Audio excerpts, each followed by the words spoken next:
Ciao a tutti, sono contento di presentarvi in anteprima il nuovo pedale di Dunlop MXR che rievoca i suoni con cui sono cresciuto, quelli degli anni 80, quelli del Rockman X100.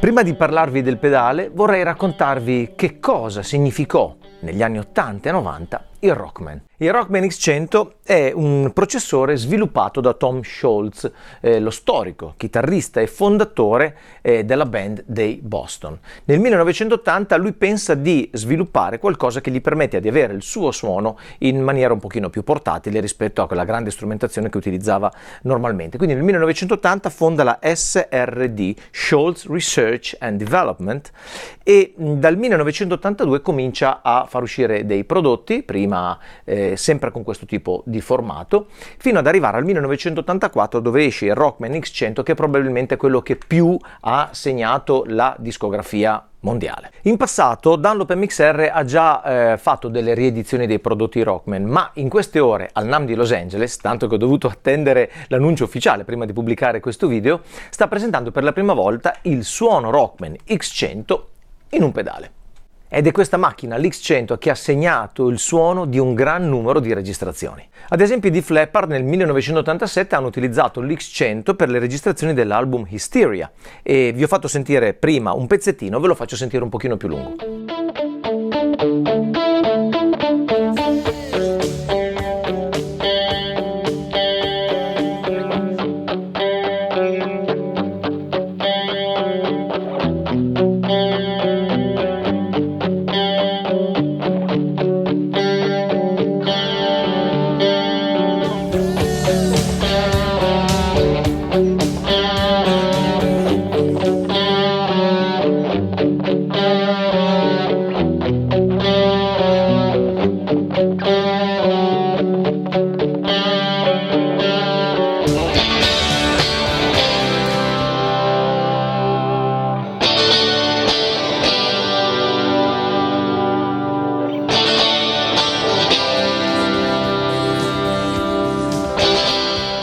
Ovviamente i Boston, Tom Scholz ha utilizzato il suo prodotto per dare quel suono, ritengo, distintivo dei Boston, che da sempre li contraddistingue. Possiamo sentire questi suoni anche nei dischi dei Kiss, dei ZZ Top, di Prince, dei Whitesnake e nel fantastico arpeggio di Christopher Cross in Sailing.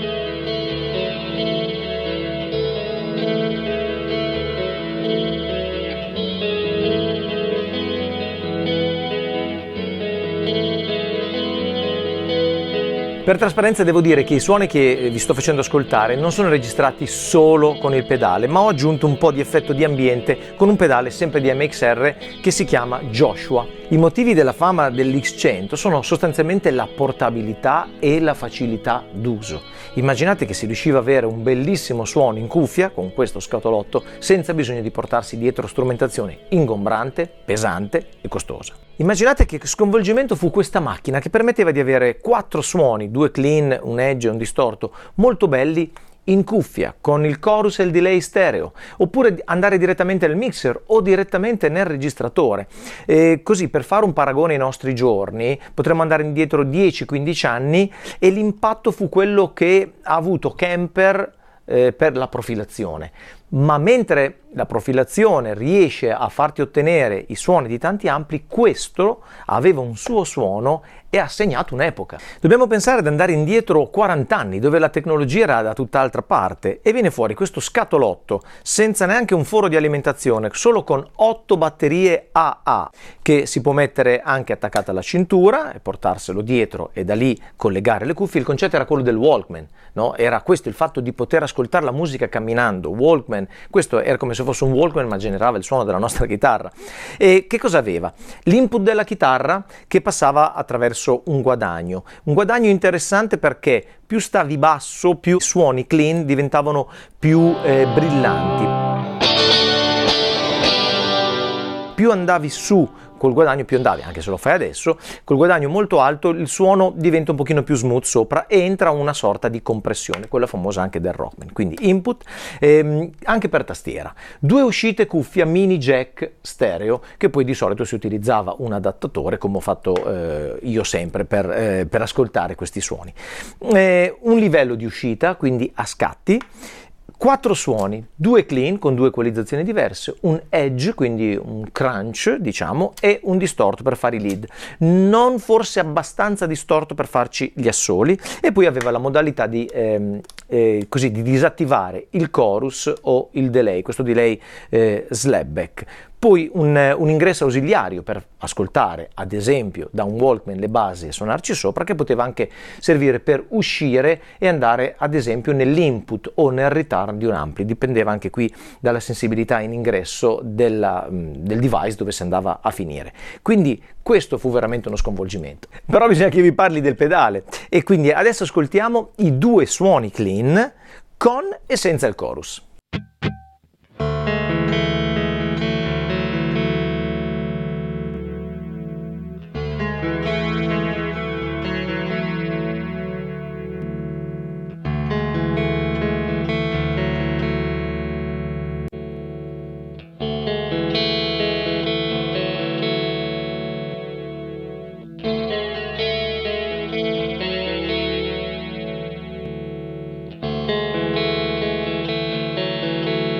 Possiamo collegare il pedale normalmente con un input e un output monofonici, possono essere messi anche nella nostra catena della pedaliera. Io consiglio sempre di attaccarlo in diretta, senza nessun tipo di amplificatore, ma se vogliamo utilizzare il suono stereo del chorus, che è veramente bellissimo, cioè il chorus del Rockman è veramente famoso, dobbiamo prima di tutto aprire dietro le 4 viti e andare a modificare il dip switch dalla parte opposta a quella con cui esce dalla fabbrica. A questo punto l'output diventa stereofonica e dobbiamo utilizzare un cavo AY, questo sarebbe un cavo TRS, un cavo bilanciato, oppure viene chiamato un jack stereo, ok? Quindi questo jack stereo va in 2 cavi, viene chiamato cavo AY, e andiamo dove ci serve in stereo. Importante, se colleghiamo questo con questi 2, ma il dip switch è dalla parte sbagliata, uno dei 2 canali non funziona. Quindi nel caso abbiamo fatto questa modifica, prima di andare dal negoziante e dire il mio X100 si è rotto, pensiamo a questo aspetto. Ho già detto che il mio personale consiglio è quello di collegare il pedale in diretta, perché lì, soprattutto sul pulito, che vengono fuori quegli acuti che hanno reso il suono del Rockman famoso, ok? Quando noi passiamo all'interno di un amplificatore o in un sistema dove ci sono gli IR, IR, è ovvio che la parte superiore, andando ad emulare una cassa, va a togliere tutta quella brillantezza, perché va a emulare spesso un cono da 12 o magari da 10 pollici che, non avendo il tweeter, taglia tutta quella parte. Ma quello che consiglio di fare è: abbiamo i 2 controlli di input gain e volume, e ovviamente il gain sul suono edge e distorto influenza la quantità di distorsione che andiamo ad introdurre, mentre sul suono pulito ci sembra soltanto che vada a variare il volume. Occhio, più si sale, più c'è anche un leggero effetto di compressione, e comprimendo tutte le onde che sono più rapide, più ravvicinate tra di loro, cioè quelle acute, vanno un pelino indietro. Quindi è importante fare un po' di esperimenti nel bilanciamento tra input e output, cercando di stare sempre in una condizione in cui, spegnendo il pedale, noi manteniamo più o meno lo stesso volume, perché è normale, se noi quando accendiamo il pedale il volume è 10 volte tanto, ci sembra sempre tutto incredibilmente più bello. Adesso sentiamo 2 suoni distorti. Visto quello che vi ho appena detto, il pedale è collegato in diretta nel mixer che va poi nella registrazione che vi sto facendo ascoltare. Non c'è nient'altro che possa influenzare il suono, è chitarra qui dentro in stereo nel video.